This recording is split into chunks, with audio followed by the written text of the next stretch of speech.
So with Deadpool and Wolverine being as popular as ever right now, of course they're going to get their own series. So that's exactly what we have here, and frankly, it sets up something pretty interesting that no one really saw coming. So starting off, we pick up outside of an abandoned SHIELD facility, a containment facility where this one specifically is housing a bunch of lost mutant related things. And in here, we see a couple of agents with the Office of National Emergency coming to essentially take inventory. And little do they know, this is going to be not only their biggest job, but their last job, as what they uncover is something extremely dangerous. Well, maybe not what they uncover, but who they uncover. As when they break open the box it's in, they reveal a completely metal and frankly futuristic looking case made out of complete adamantium, which if they were smart, they would stop what they're doing, report it to whatever higher ups they report to, and call it about their day, maybe even get a promotion. But instead, the hotshot here wants all the glory for himself as he goes to press the buttons and turn this thing on, which is a grave mistake that he immediately pays for, getting atomized to the bone. Not even, atomized to nothing left, as whatever beam gets shot out of it completely destroys him. So yeah, like I said, pretty dangerous stuff. But with that, we move over to northern Minnesota, as we pick up right in the middle of a funeral, but not just any normal funeral, a funeral for a previous mob boss. A mob boss with some particular looking teeth. Well, we see Deadpool himself reveal himself and come to fulfill a contract he had where he needs to take the body, or more specifically the teeth, from this man's corpse. Because apparently his teeth were made from the melted down and reforged metal from a legendary Viking sword, and there's a black market and someone willing to pay top dollar for it, which Deadpool happily accepts as we move over to a very classic Deadpool adventure. Grabbing the body, jumping out the window, and trying to get away from this, mob funeral, stealing this guy's body, and eventually making it to a getaway car, Deadpool thinking he got away, but he's wrong and he is followed by a helicopter, which of course starts to shoot at him, so Deadpool starts to improvise, driving and swerving towards the edge of the cliff, making the helicopter follow after him, and eventually just tossing the body at them. And the body goes straight into the blades of the helicopter, not only destroying the body, sending bits and pieces everywhere, but damaging the helicopter and letting it fall and crash into the sea. And this is all okay because Deadpool has what he came for,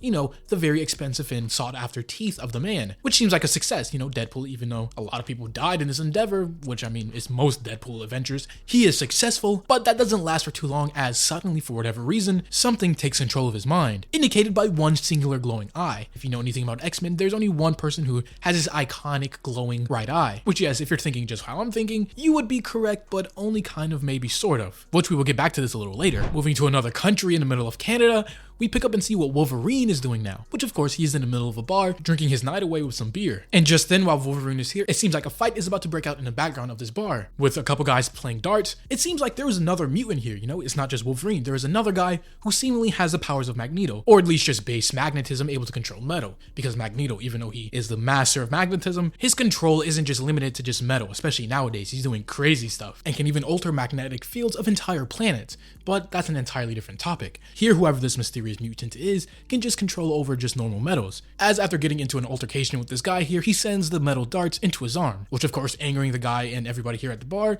They pin him down, getting ready to essentially beat him, but here Wolverine has heard enough. He would step in regardless of who this man was, but seeing that he is also a mutant, for Wolverine this is justification enough to get involved, as he gets up saying he isn't the only one who has got a way with metal, popping his claws, getting ready for a battle, smashing his beer into a guy's face, getting ready to take on the rest of the people here. But that's something he isn't going to be able to do, as suddenly a few gunshots ring out, and there he is, Deadpool in the flesh, here to talk with Wolverine. And something is different. Usually Deadpool will make some sort of interesting entrance or a quippy one-liner or something of the sort, but here he comes in guns blazing, ending the threat and just simply telling Logan it's time, the mission awaits. And you would think Logan, knowing Deadpool how he does, he would be a little suspicious of the one glowing right eye that he has. Instead, Wolverine does agree to come along, simply because of one fact, Deadpool's behavior. Because as he goes on to say, as they are in a plane high above South Dakota, Wade Wilson usually never shuts up, but now he is barely saying a word. Deadpool usually has the attention span of a toddler who ate their weight in sugar, but now he seems like a coldly calculating robot, with Wolverine even thinking something is wrong, real wrong, and he only came along to find out what, because Deadpool wouldn't tell him where he is going or what he was up to, so the only way for Wolverine to get answers about what is happening is to follow along. But those plans go out of the window as soon as he sees Deadpool flying the aircraft they are in and about to kamikaze themselves into a nuclear power plant, so Wolverine decides to intervene, grabbing the piloting wheel and telling Deadpool, whatever you think you are doing and whatever your orders are, they are wrong and I am taking over. Because not only are they about to crash down into it, but the plane is packed with C4, meaning Deadpool is planning a deliberate impact and explosion. But Wolverine, trying his best not to let this happen, he still fights for control, with Deadpool eventually just pulling out a gun, shooting him multiple times in the chest and in his right eye. And now with Wolverine hurt and letting his chilling factor take over, Deadpool takes his time to open a door and toss both of them out of the plane, pain. But of course, he's the one with the parachute and leaving Wolverine to fall thousands of feet to the ground. And I don't think Wolverine could even use a normal parachute. He should be far too heavy with his adamantium skeleton weighing him down. Or maybe I'm just overestimating how heavy he is. But regardless, Deadpool is able to execute his plan, crashing it and causing a ginormous explosion. Which again, this is a nuclear power plant, meaning this is deliberate and whatever he is planning is something big. But for now, we move over and see hours later, Wolverine's beaten and battered body on the floor of a moving van. A body full of bullets. A fall from a few thousand feet in the air. So his healing factor is getting a little bit of a workout. But even with those injuries,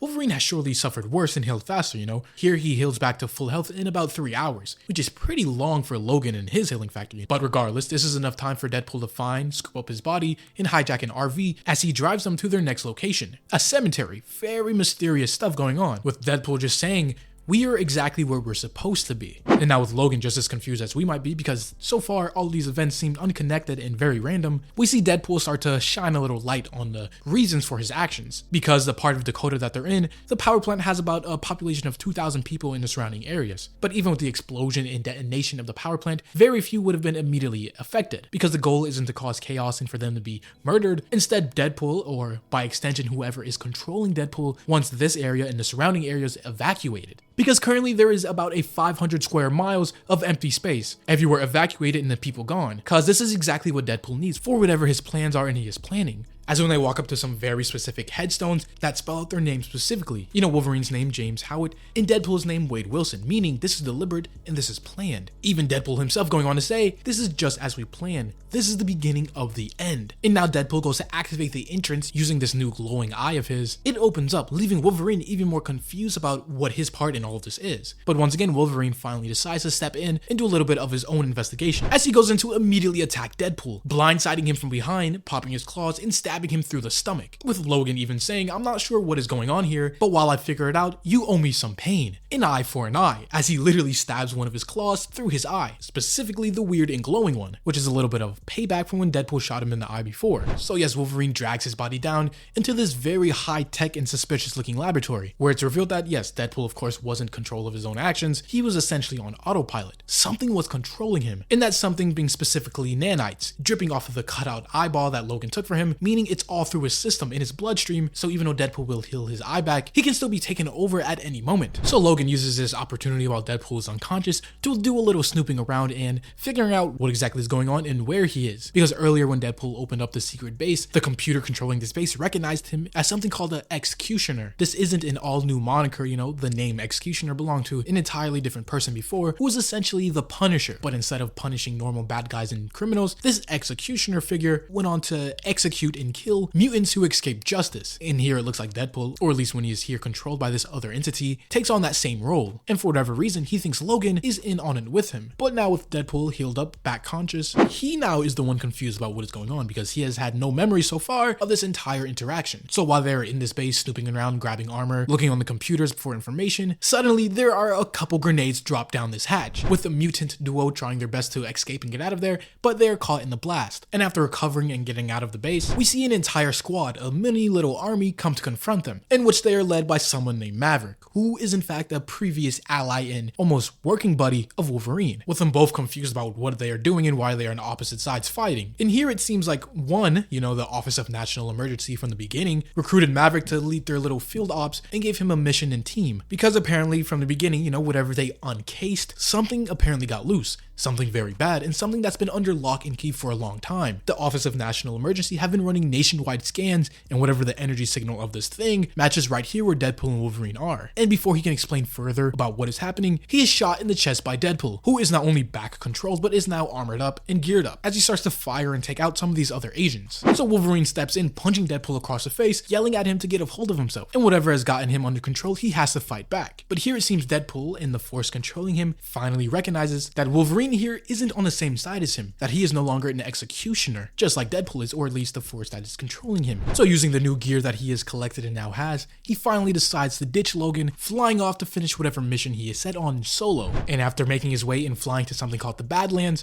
we see him meet up with a very interesting and mysterious individual, with this person even saying, "There are more fossils here than living things." And soon, that will be true of everywhere. We've been waiting a long time for this, haven't we? A long time. As we finally see the entity seemingly behind everything and who has been controlling Deadpool, a man named Strife, who, if you have guessed it, is Cable, but a futuristic clone of him. And you know, his history is pretty convoluted, you know, thanks to being created in the 90s and everything. But essentially, he wants the death of everything for him to cause an extinction level event and rewrite history in his own image. And with him being an Omega level mutant himself and taking control of other mutants such as Deadpool and possibly even more, this might not only just be a plan, but a reality that could happen. But that is something we don't get to see here as this issue and video comes to a close. If you have enjoyed, leave a like or subscribe if you're new and want to see more of this type of content. As always, this was the Hero Informer, and thank you for watching.